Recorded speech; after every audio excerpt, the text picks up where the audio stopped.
Aux quatre coins du monde, des gens filment l'inexplicable sur des téléphones cellulaires et sur des caméras de surveillance. Boum!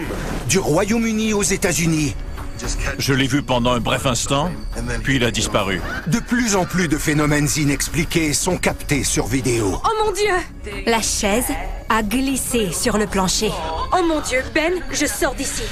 Dans cette série, nous recueillerons directement les récits des témoins. Une ombre noire avec des ailes a fondu sur moi. Nous verrons les images les plus terrifiantes, Il se nourrissait de mes peurs. Je ne pouvais pas lutter.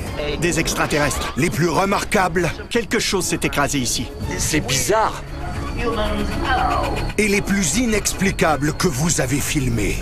Je crois qu'il était possédé. Oh! Oh! Oh mon Dieu! Tout d'abord, faisons connaissance avec nos experts qui tenteront d'expliquer l'inexplicable. Je suis convaincue que la réalité est plus vaste que le monde matériel qu'on perçoit autour de nous. Je ne pense pas que la science et la raison détiennent toutes les réponses. Pour moi, ça ne fait aucun doute. Certains phénomènes sont inexplicables. Dans la vie, je crois que tout s'explique. Je participe à des enquêtes scientifiques pour analyser les phénomènes qu'on nous rapporte, mais je vais aussi à la chasse aux fantômes dans mon temps libre. Je suis un sceptique pur et dur. Si ça me semble évident que c'est truqué, je vais le dénoncer. Je crois aux fantômes parce que j'ai déjà été en leur présence. Il y a des choses qu'on ne peut pas expliquer. La science a beaucoup de chemin à faire pour prouver l'existence de la vie après la mort. Ma mère était médium. Alors j'ai grandi avec les fantômes. La vie se poursuit après la mort. Et je crois qu'il y a toutes sortes de formes de vie sur d'autres planètes. Est-ce qu'il y a toujours une réponse à un phénomène inexpliqué? Non. Voici Surnaturel sur caméra.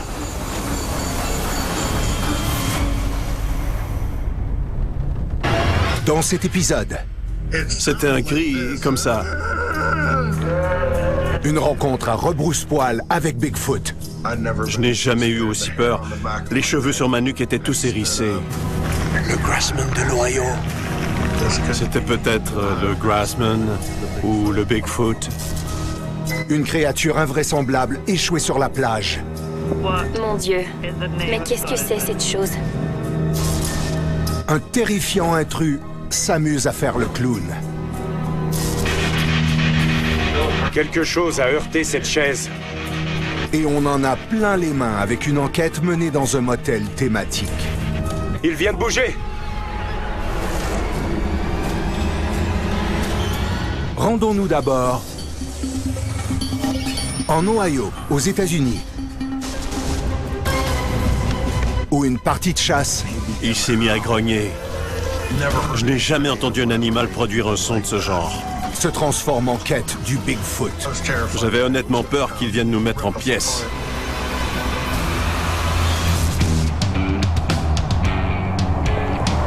Je m'appelle Nathan Gray et j'ai 37 ans.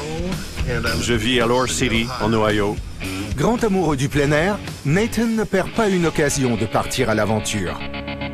Mes temps libres sont toujours consacrés à des activités en plein air, dans la forêt. Je fais beaucoup de chasse, de pêche, de tout ce qui peut se faire en nature.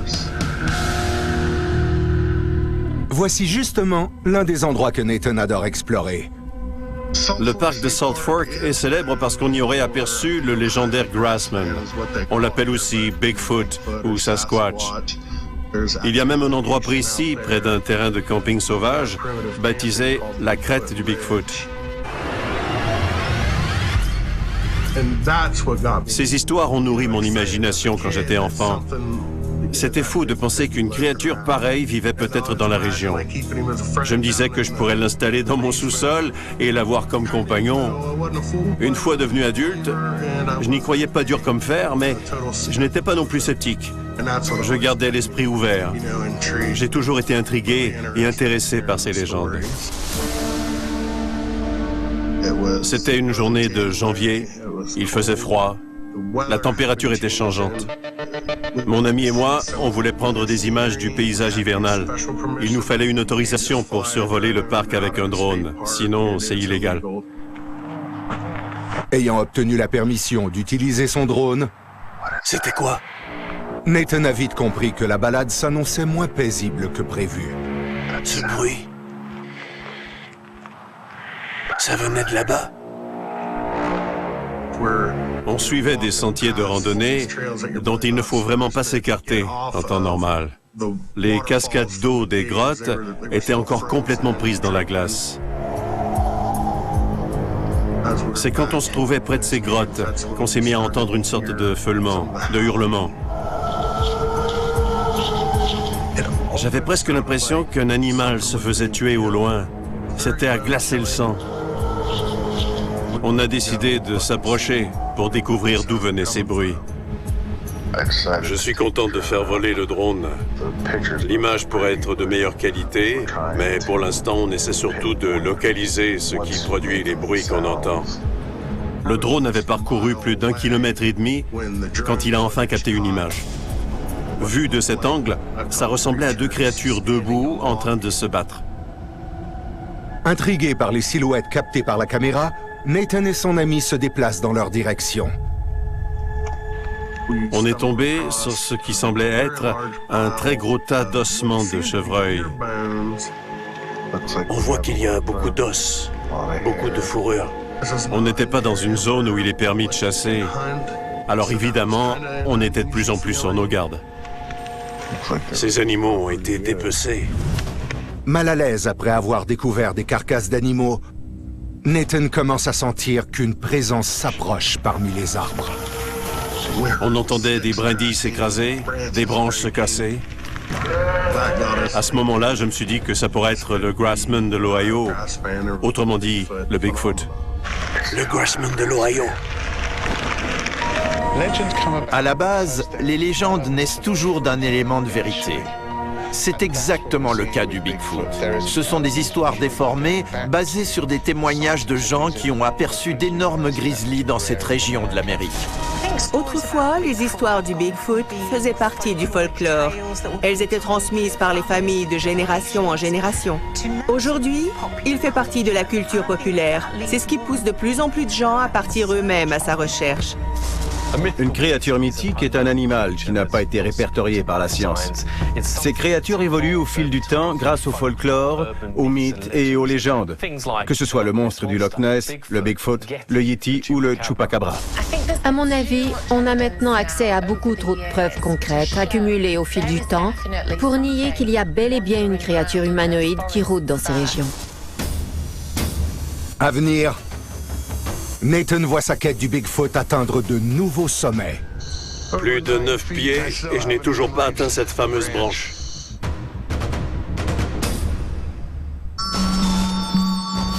Si Bigfoot est difficile à repérer, dans le nord de la France, impossible de manquer cette panthère qui parade au grand jour. La panthère noire arpente des toits de maison,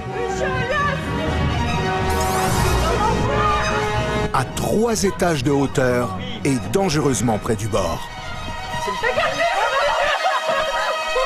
Espérons que ce gros chat est lui aussi une fille. La découverte d'un autre animal rarissime en Indonésie cause un choc chez un agriculteur. Cet agneau, qui vient de naître, n'a qu'un seul œil. L'homme n'a plus qu'à espérer que son agneau cyclope apportera fortune et prospérité à sa famille.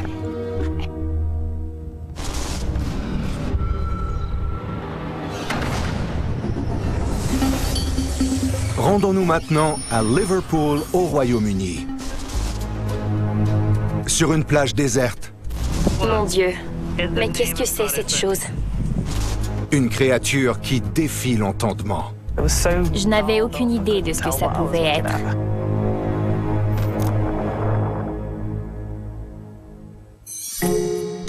Voici Tara Davis, qui est patrouilleuse de littoral de métier. Chaque jour, Je ramasse les déchets qui traînent. Je vide les poubelles de la plage. Je m'assure que les lieux sont en bon état, que tout est sécuritaire. Eh bien, je garde la plage. D'habitude, ce qu'on retrouve sur la plage, c'est beaucoup de déchets, malheureusement quelques oiseaux morts, des carcasses d'oiseaux de mer. On retrouve aussi des marsouins et surtout des poissons. Mais il y a quelques mois, quelque chose d'absolument hors de l'ordinaire est venu s'échouer sur la plage de Terra. Ce jour-là, je patrouillais comme à l'habitude. Puis, l'un de mes collègues est venu me voir pour me dire « Tara, on a trouvé une carcasse géante sur la plage. Il faut que tu vois ça. » En m'approchant, tout d'abord, j'ai vu une sorte de tas.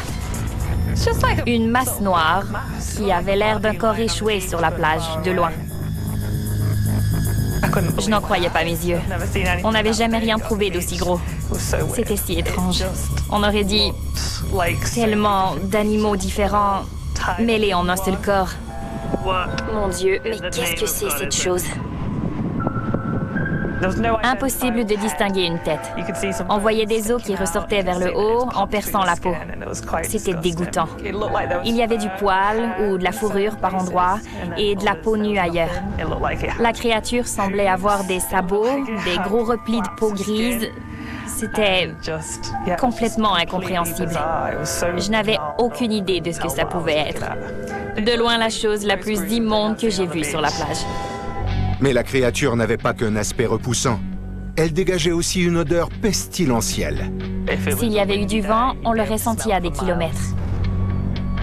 Présent lui aussi ce jour-là, Matt Manning a été témoin de la macabre découverte. Je l'ai vu de loin. Et en m'approchant, je me suis bien rendu compte que c'était tout un spectacle, si on peut dire. J'étais plutôt fébrile. Car j'avoue que c'est le genre de choses qui m'intrigue. Oui, c'était répugnant, mais d'une certaine façon, c'était aussi intéressant à regarder. En plus, ce n'était pas une petite créature. Vraiment, elle était énorme. Ça devait faire la taille d'une berline. C'est ça. Ça avait le volume d'une petite voiture. Peu importe ce que c'était énorme. On pouvait à peu près distinguer certaines parties. À l'avant, on voyait ce qui aurait dû être une tête. Bien sûr, il y avait le corps. Je n'ai vu qu'une seule patte. Sur le côté. Ça semblait être une patte ou encore une trompe ou un tentacule. Quelque chose du genre. Le membre était assez long, mais selon ce que j'ai vu, il n'y en avait qu'un seul. Normalement, il y aurait dû en avoir un autre, ou même 3 autres, qui sait. Les grands fonds de tous les océans de la Terre n'ont jamais été explorés. Pas étonnant qu'il reste une foule d'espèces et de créatures non identifiées qui vivent encore dans ces profondeurs. Est-ce une baleine? Non. Les baleines n'ont pas de sabots. Alors, est-ce que c'est une vache morte échouée sur le sable? Les vaches n'ont pas de nageoires. Cette chose brouille les pistes quand on essaie de l'analyser. Ça ne ressemble à rien de connu. À mon avis, il s'agit d'une créature mythologique. Pour moi, aucune chance que ce soit un animal légendaire. Il doit forcément y avoir une explication rationnelle. C'est le corps d'une créature qu'on connaît. Les habitants de la région ont été stupéfaits par la bête. Et des rumeurs ont commencé à se répandre sur sa véritable nature. Sur nos réseaux sociaux, on l'a surnommée l'anomalie d'Ainsdale. Les gens ont échangé leurs théories. Selon certains, ça avait l'air d'un cheval, ça aurait pu être ça. D'autres ont dit une vache, c'était possible aussi. La théorie du mammouth laineux, c'était ma préférée. Selon d'autres, un animal échappé d'un laboratoire scientifique après une expérience ratée. Ça m'a fait rire. Mais oui, une créature mythologique, pourquoi pas? Peut-être le Léviathan qui vit dans la mer et qui est très dangereux. Le Léviathan fait peur et autre chose semblait plutôt bestiale. Oui, ça aurait très bien pu être une créature mythique.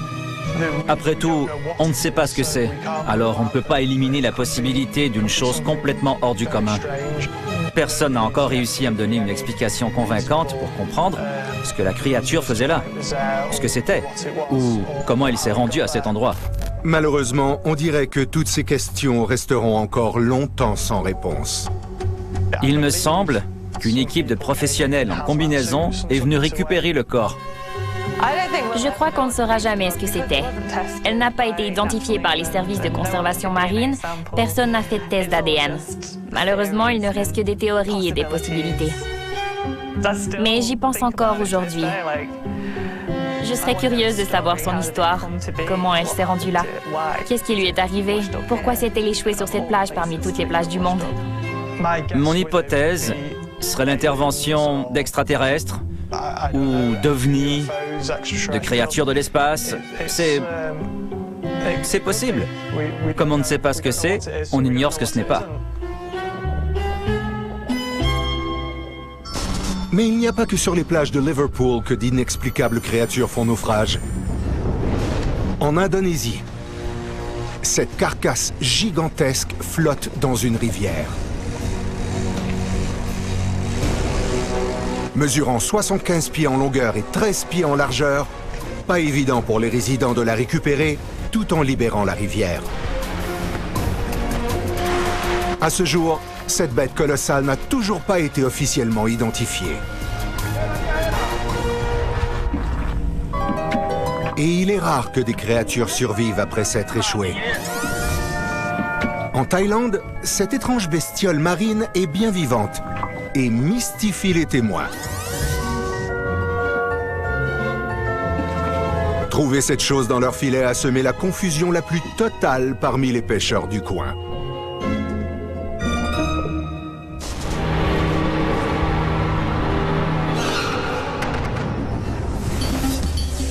Maintenant, dans le Nevada, aux États-Unis,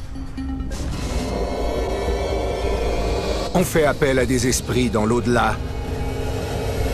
Il y a plusieurs entités autour de nous. Et on surprend un esprit frappeur, la main dans le sac. Il vient de bouger. On a recueilli des preuves visuelles de la présence d'un esprit frappeur. Une manifestation comme celle-là, c'était inespéré.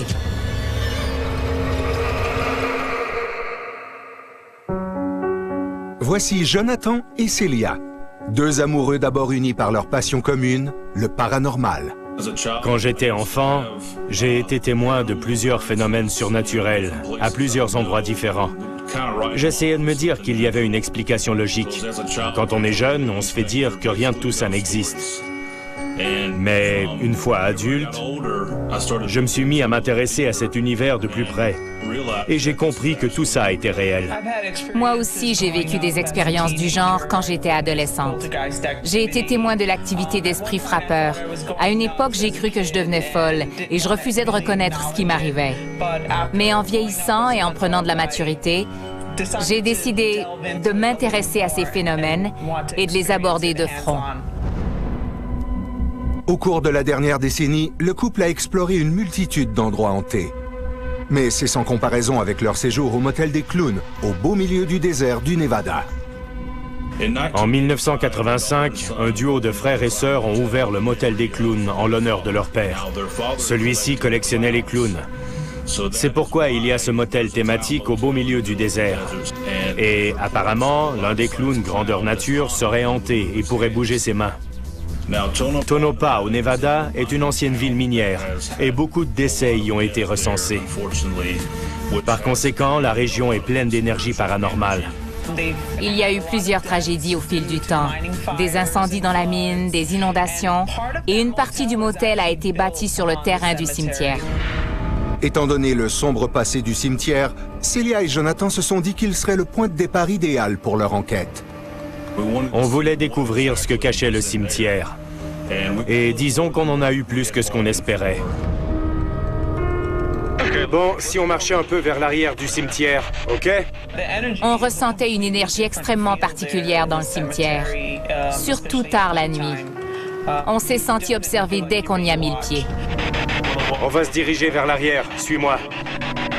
Mais leur boîte à esprit détecte rapidement une voix et un message on ne peut plus clair.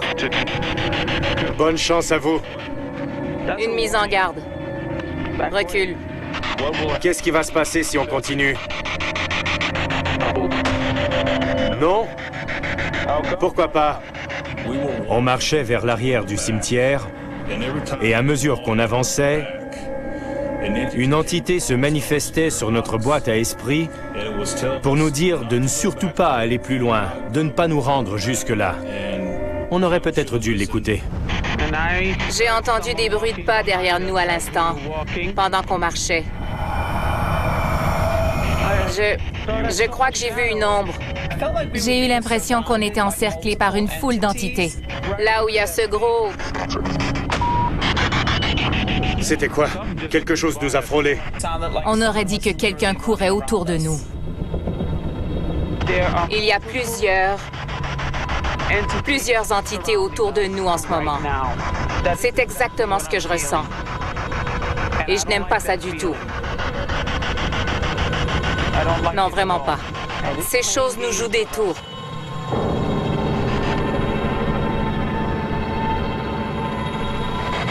Des gens autour de nous. Je te le dis. Des bruits ici, des bruits ici. Et ils n'ont pas l'air de plaisanter. J'ai senti que quelqu'un ou quelque chose tirait le bas de mon manteau. Je me suis demandé s'il s'était coincé quelque part. Mais quand je me suis retournée, j'ai vu qu'il n'y avait rien du tout. Et en regardant l'enregistrement, on a repéré une anomalie. On devrait rester ou partir?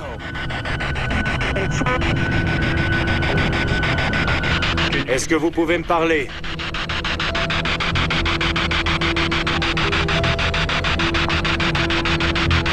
Vous ne voulez pas qu'on se rende plus loin. Mais pourquoi?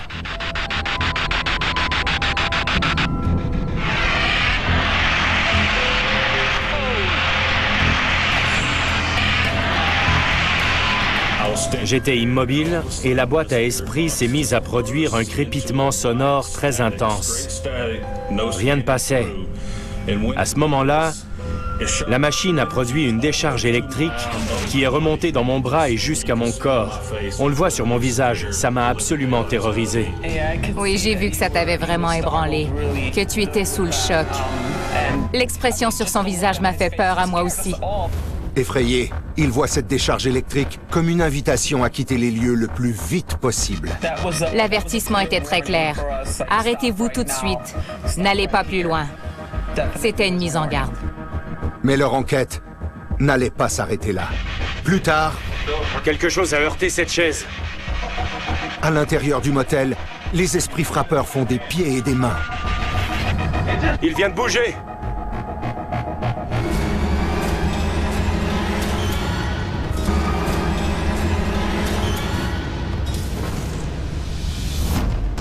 De retour en Ohio, Nathan était en pleine exploration du parc de Salt Fork quand une présence bestiale s'est manifestée dans la forêt. Notre imagination s'est emballée. On devenait paranoïaque. Le Grassman de l'Ohio. On jouait pratiquement à cache-cache en faisant des zooms avec la caméra à travers les arbres. Je l'ai vu pendant un bref instant, puis il a disparu. On le voit au loin. 7 à 8 pieds de hauteur, sans doute entre 400 et 500 livres. Il est derrière cet arbre. De larges épaules et une fourrure pleine de nœuds. Entre lui et nous, il n'y avait qu'un épais mur de bruyère. Ensuite, il a saisi un arbre et s'est mis à le secouer violemment, en hurlant. Mon cœur s'est arrêté de battre carrément. J'ai cru que c'était la fin. Je n'ai jamais entendu un animal produire un son de ce genre. J'avais honnêtement peur qu'ils nous entendent et qu'ils viennent nous mettre en pièces. J'ai repensé aux carcasses de chevreuils. On aurait très bien pu subir le même sort, abandonnés dans la forêt. C'est en voyant cette énorme créature au loin qu'on s'est mis à paniquer. On ne devrait pas être là. Mon ami a dit qu'on ne devrait pas être là, et je lui ai dit de se taire. Je n'ai jamais eu aussi peur. Les cheveux sur ma nuque étaient tous hérissés. En tant que chasseur expérimenté, je savais qu'on devait être aussi furtif que possible. On doit être menaçant à ses yeux. Tout animal qui se sent pris au piège peut rapidement devenir dangereux. Enfin, la créature s'est éloignée. Elle a traversé la broussaille en courant comme si de rien n'était. On a encore aperçu sa silhouette 2 ou 3 fois, mais de très loin et très brièvement. On a continué de marcher pendant encore une bonne heure et demie, mais plus rien à signaler. On n'a rien entendu de plus. Après une traque échevelée, où il a senti l'avoir échappé belle, Nathan espère obtenir des images plus claires grâce à une caméra qu'il avait posée plus tôt dans la forêt. Ma caméra de sentier. Suffit d'enlever cette carte. Allons voir ce qu'on a capté.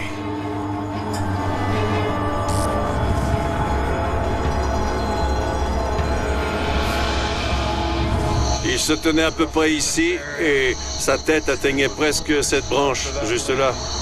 Voici la photo de la créature. Et ici, une photo de moi prise à côté du même arbre, histoire de pouvoir comparer les tailles. Avec mon galon, j'atteins à peine la branche. Comme on peut le voir, j'en suis à plus de 9 pieds et je n'ai toujours pas atteint cette fameuse branche. Je n'aurais jamais pu espérer une aussi bonne photo sur une caméra de sentier. On voit bien sa hauteur. Cette branche est à plus de 9 pieds du sol et sa tête était à peu près là. En comparant les deux photos, on peut voir la différence de taille. Pourtant, je mesure 6 pieds 1. Mais on voit bien que je suis encore loin de pouvoir atteindre cette branche. Oh mon Dieu! C'est quoi cette odeur?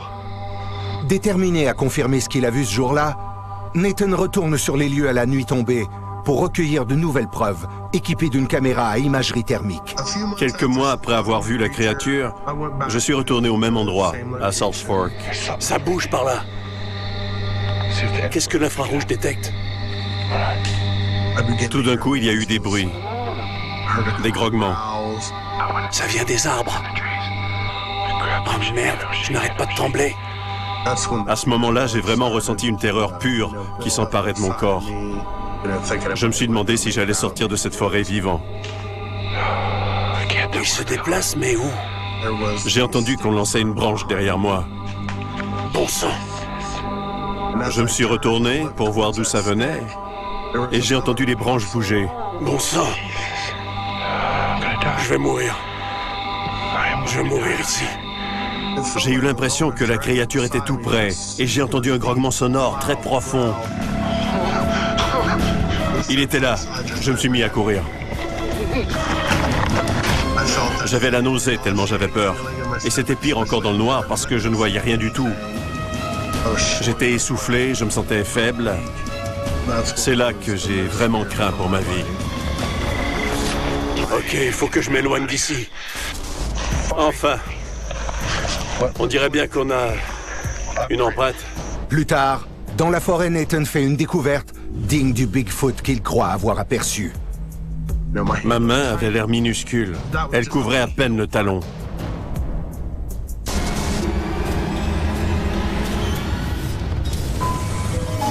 Et maintenant, à Mexico, on rencontre un maître de la psyché au talent surprenant. Ce que je fais est inexplicable. Par exemple, quand il pleut, je peux influencer le tonnerre et la foudre. Boum!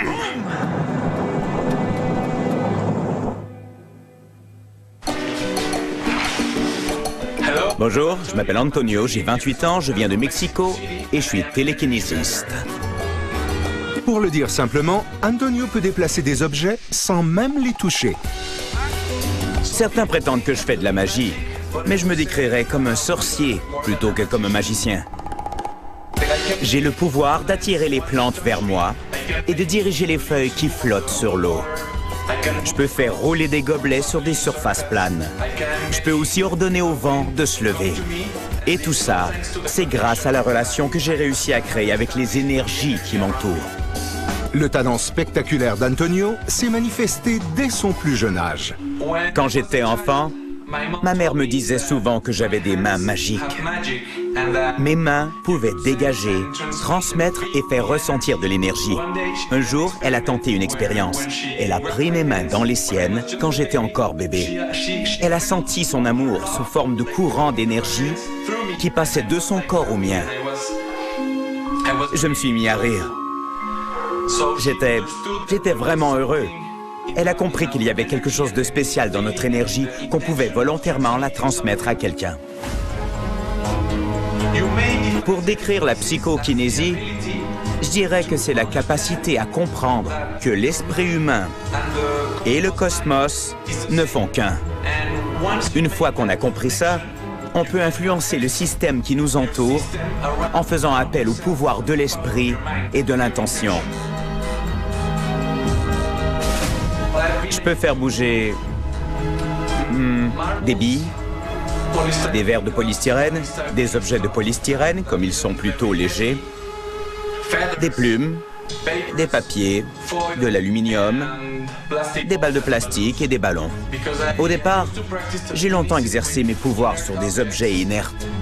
Alors ça m'a poussé à me demander si la télékinésie fonctionnerait aussi sur un être vivant, comme une plante. Alors, quel est le secret d'Antonio?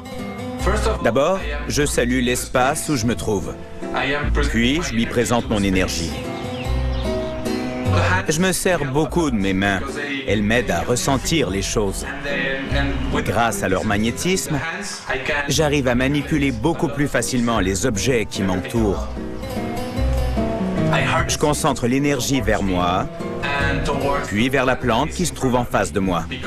Les plantes adorent le vent et aussi le soleil, et c'est ce que je leur amène. La plante refait le plein d'énergie. Puis, vous remarquerez qu'elle commence à se balancer en synchronie avec le mouvement de mes bras. Alors, c'est que la plante ressent mon aura et le champ électromagnétique que je dégage. Alors, à ces moments-là, la plante ressent ce qu'on pourrait appeler de la joie et elle extériorise l'énergie qu'elle a accumulée. Quand je m'approche encore plus, la plante en est consciente parce qu'elle sent mon énergie. C'est alors qu'elle se met à danser. Mais les pouvoirs d'Antonio n'ont aucune limite, puisqu'il peut aussi influencer Mère Nature. La chose la plus impressionnante que mes pouvoirs me permettent de faire, c'est dissoudre des nuages et contrôler les orages. Je me concentre le plus possible, je focalise mon énergie vers le ciel et vers des formations nuageuses. Je peux les faire disparaître ou même commencer à les remodeler. Je peux fusionner des nuages, et quand il y a de grosses pluies et des orages électriques, je peux même contrôler la foudre et les éclairs. Boum! Tout d'abord, je commence par essayer de ne faire qu'un avec mon environnement. J'essaie de sentir la température et d'où vient le vent. Puis, quand mon esprit est en symbiose avec mon ressenti, je commence à provoquer le vent. Je me mets à générer une petite brise qui tourbillonne autour de moi. J'accueille pleinement ce sentiment. Et à ce moment-là, le vent se lève. Je ressens l'énergie qui parcourt tout mon corps. C'est cette énergie qui fait réagir les éléments. Parfois, elle prend la forme d'une force magnétique et j'ai l'impression d'avoir une sorte de fluide magnétique entre les mains. D'autres fois, c'est plutôt un picotement ou une sensation électrique.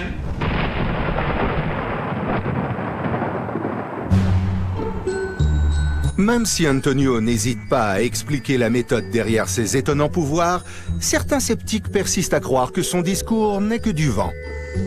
Les gens qui croient que mes pouvoirs sont réels ont l'esprit ouvert et s'intéressent à ce genre de choses. Mais je comprends très bien que si une personne vous dit qu'elle a le pouvoir de voler, vous aurez du mal à la croire, même si elle vous montre une vidéo d'elle en plein vol. C'est tout à fait normal d'en douter.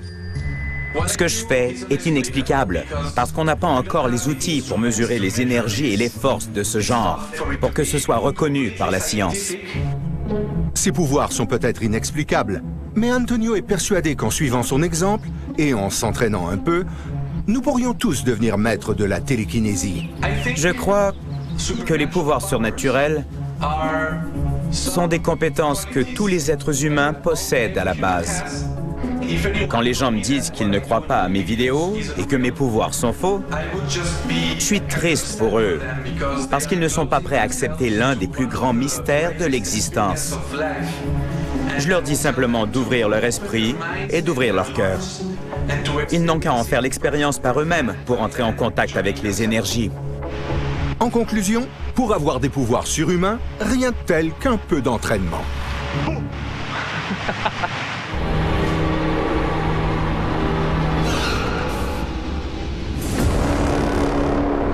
Au Nevada, après avoir convoqué des esprits en se promenant dans le cimetière, Des bruits ici, des bruits ici.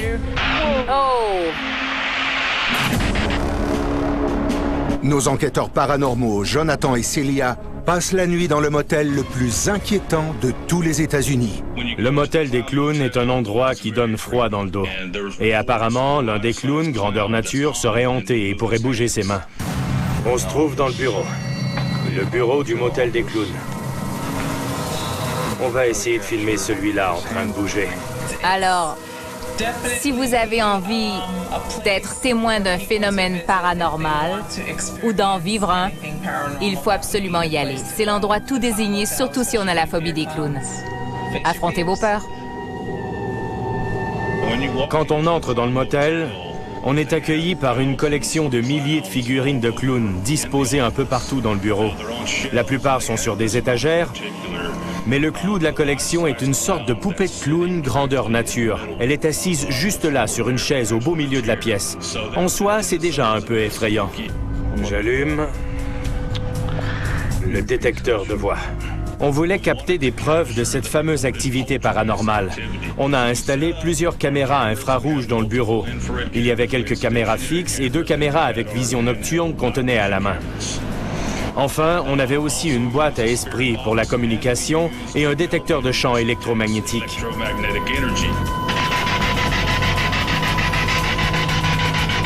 Vous voulez bien me parler?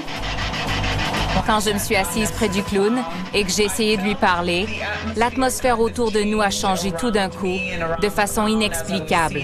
Ensuite, j'ai senti un choc, comme si quelqu'un avait donné un coup de pied à l'arrière de ma chaise. J'ai senti un coup, juste ici. Un coup? C'est moi. Il nous l'a confirmé. C'était moi. C'est moi qui ai donné le coup. Utilisez cette énergie pour bouger. Toutes sortes d'esprits se sont manifestés pour nous parler et répondre à nos questions directement et de façon cohérente. Vous pouvez bouger les mains? D'accord, allez-y. C'est difficile pour vous de faire bouger des objets? Que... Merde! C'était quoi ça? Je n'ai jamais entendu un truc pareil pendant mes enquêtes. Je n'aime pas ça. On est resté là dans le bureau pendant un peu plus d'1 heure et on a tout fait pour convaincre l'esprit de bouger les mains. Vous avez essayé? C'est ce qu'il a dit. Oui, j'ai essayé. Vous pouvez essayer de bouger une main pour moi? Bon, je dépose ça ici.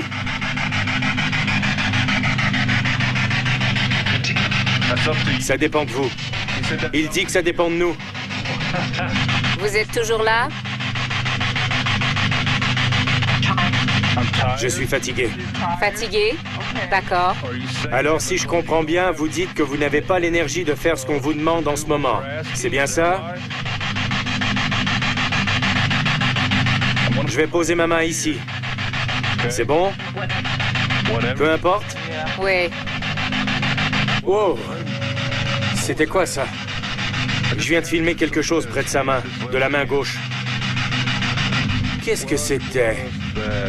On aurait dit une manifestation, une sorte de brouillard. C'est passé directement de sa main droite à la main gauche. Les enquêteurs recueillent une foule d'indices. Mais le clown semble décidé à rester immobile. Jonathan et Celia décident donc de laisser tomber. Comme il ne bougeait pas les mains, on s'est dit, tant pis, il est temps d'y aller. Bon, je vais éteindre la boîte à esprit. Vous nous dites au revoir? Au revoir. J'ai éteint la plupart de nos caméras, mais j'ai quand même choisi d'en laisser 2 allumées, juste au cas où il se passerait quelque chose. En tant qu'enquêteur, ça nous est souvent arrivé. Les esprits décident enfin de se manifester seulement une fois l'enquête terminée. C'est un peu leur façon de nous narguer, on dirait.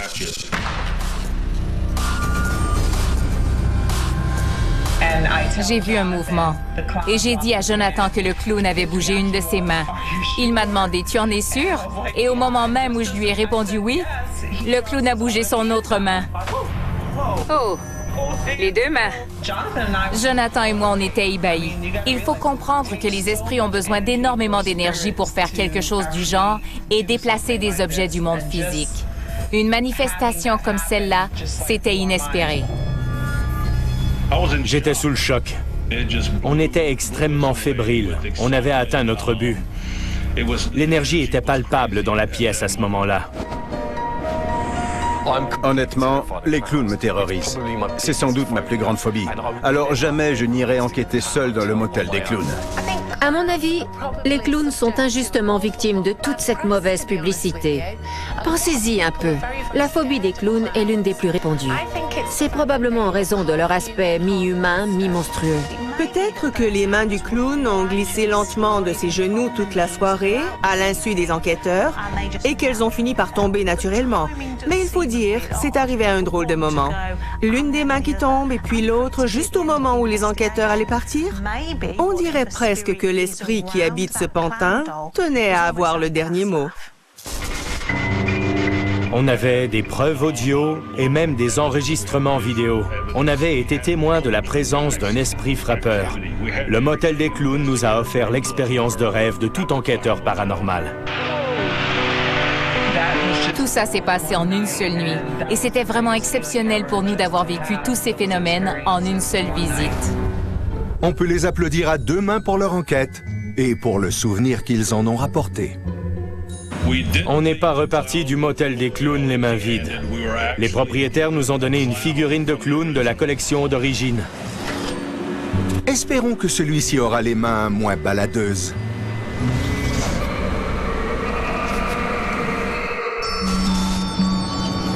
Parlant de clowns terrifiants, au Texas, aux États-Unis, un résident trouve sa grille ouverte en rentrant chez lui. Et en vérifiant ses caméras de sécurité, il découvre la présence d'un sinistre individu en train de faire le clown. Après avoir tenté d'entrer par l'avant sans succès, celui-ci essaie une autre porte. Plus il se fait insistant, plus on comprend que ce clown n'est pas là pour rire. Il essaie réellement d'entrer par effraction. Heureusement, le propriétaire des lieux n'a pas assisté à tout ce cirque. Oh mon Dieu! Bien des clowns ont un aspect sinistre. Mais au moins ces deux-là sont on ne peut plus propres.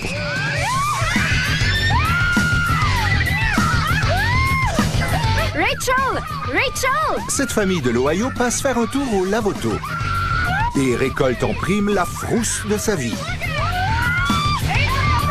Voilà ce que c'est que de faire nettoyer sa voiture le soir de l'Halloween. De retour au parc d'État de Salt Fork, Nathan fait une rencontre légendaire. Le Grassman de l'Ohio. C'est là que j'ai vraiment craint pour ma vie. Qui le pousse à chercher d'autres preuves de l'existence du Bigfoot. Mon ami et moi, on était enfin convaincus d'avoir assez de preuves pour confirmer l'existence du Grassman de l'Ohio. On s'est donc senti responsable d'accumuler autant d'informations et autant de documentation que possible à son sujet. Plusieurs mois après, je suis retourné au même endroit, seul, pour faire des recherches là où on avait vu la créature. Ça fait près de 2 heures que je marche le long de ce sentier. Et enfin, juste ici, ce qui semble être une empreinte. On pouvait clairement distinguer une empreinte de pied presque parfaite dans le sol. Il y aurait les orteils, ici, là le talon, et là la plante du pied. Nathan a donc décidé d'en faire un moule pour identifier la créature capable de laisser d'aussi grosses empreintes. Jamais de ma vie je n'aurais pensé trouver une trace comme celle-là. Ce n'était clairement pas une empreinte humaine. J'ai posé ma main dessus et elle avait l'air minuscule en comparaison. Elle ne couvrait même pas le talon. Cette immense trace de pied confirme à Nathan qu'il est certainement sur la piste de quelque chose. J'étais vraiment curieux de savoir si je pourrais trouver la créature. Pour y arriver, je voulais d'abord trouver sa cachette. peut-être sa source de nourriture, comme les os de chevreuil. C'est quoi ça? J'ai trouvé un fragment. J'ai cru que c'était un petit os. Oui. C'est assurément un os. En réalité, c'était une énorme dent. Elle faisait presque 3 pouces de longueur. Comme vous le voyez, comparé à ma main, cette dent est immense. Selon mon expérience, cette dent n'appartient à aucun animal officiellement connu dans la région. Certainement pas un chevreuil. Et elle était même trop grosse pour être une dent d'ours. Comme vous le voyez, elle est un peu plus grande qu'une dent humaine. Après l'avoir vue de loin, le Grassman de l'Ohio. Entendu et trouvé son empreinte. Nathan est convaincu d'être sur la piste du Bigfoot. J'en suis sûr, c'est le Grassman de l'Ohio. Autrement dit, Bigfoot. Au fil des années, il y a eu une foule de témoignages au sujet du Bigfoot. Il existe aussi énormément de preuves vidéo et de photographies de la créature. Même si des experts ont démontré que quelques-unes d'entre elles étaient des canulars, on ne peut pas présumer qu'elles l'étaient toutes. La cryptozoologie est une pseudo-science qu'on peut décrire comme la recherche de preuves de l'existence de créatures ou d'animaux légendaires ou mythologiques. Pour moi, les vidéos que Nathan a réussi à filmer sont de bonnes preuves de l'existence d'une créature non identifiée. Un cryptide, peut-être même du célèbre Bigfoot. Apparemment, certains ne me prennent pas au sérieux, mais ça me va. Moi, je sais très bien ce que j'ai vu. Si on ne me croit pas, tant pis. Mais sa quête du Bigfoot est encore loin d'être terminée. Et Nathan a déjà hâte au jour de leur rencontre. Si je trouve le Bigfoot, j'aimerais bien l'inviter à faire un tour chez moi. On pourrait souper ensemble, boire quelques bières, peut-être même regarder la télé et apprendre à se connaître.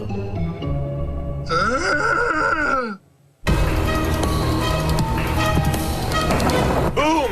Aux 4 coins du monde, Ouvre la porte. plus que jamais, des gens captent des événements qui paraissent inexplicables. Bon sang! Sur leur téléphone cellulaire Il y avait quelque chose près de toi. La balle! et sur des caméras de surveillance. Oh mon Dieu! Comme ces dispositifs font maintenant partie de notre quotidien, Oh mon Dieu! J'ai vraiment craint pour ma vie. ce n'est qu'une question de temps C'est inexplicable. avant que vous ne réussissiez à capter le surnaturel sur caméra. Oh! Oh! Oh mon Dieu! Oh mon Dieu! Lou! Bon sang, Lou!